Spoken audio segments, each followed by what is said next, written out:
In today's video, I'm going to teach you how to create and manage issue dependencies in Jira Cloud. If you work with software teams, product roadmaps, or multiple projects at once, keeping track of what depends on what can get messy very quickly. When tasks live in separate boards and nobody links them properly, blockers get missed, timelines slip, and teams lose visibility. The good news is that Jira makes it much easier to map those relationships clearly so you can see how work connects across your workspace.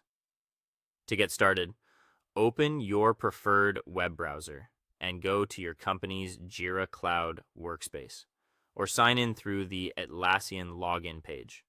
Once you're signed in and your main workspace has loaded, open the project where you want to manage dependencies. You'll usually land on a sprint board, backlog, or project view where your active work items are listed. Next, choose the issue you want to work with. Click on a task, bug, story, or other item from the list to open its detailed view. This is where you'll manage the relationships tied to that issue.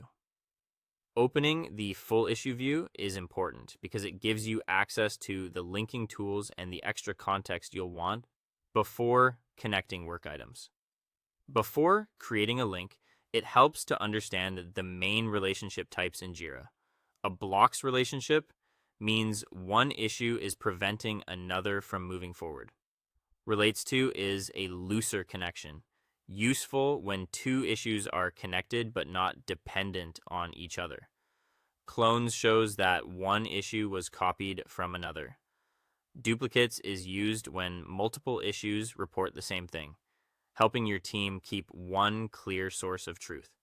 Choosing the issue in the right relationship matters because it improves reporting and prevents confusion later. Now let's create the link. In the open issue, find the link issue option or the linked issues field. Click it, choose the relationship type you need, then enter the key of the other issue you want to connect. After that, select link. Jira will immediately save the relationship and you should see it appear on the issue so the dependency is visible in real time. If you want to audit blocked work at a larger scale, open Jira's advanced search and enter this query. Project equals your project key, and issue function in has links blocks, and status does not equal done. Running a query like this helps surface blockers across a project without opening every issue individually. You can also use Atlassian Intelligence or Rovo if it's available in your workspace. Open the issue description, select the AI tool, and ask it to analyze the text and recommend issue keys that this task blocks or depends on. This can save time when the ticket is long or technically dense. Finally, review your board and issue details to confirm everything looks correct. Check that the linked issues are showing the right relationship direction, that statuses are accurate, and that your project views reflect those connections clearly. Once that's done, you'll have a much more reliable way to track dependencies and keep your delivery workflow visible and organized. Thank you for watching, and I'll see you in the next one.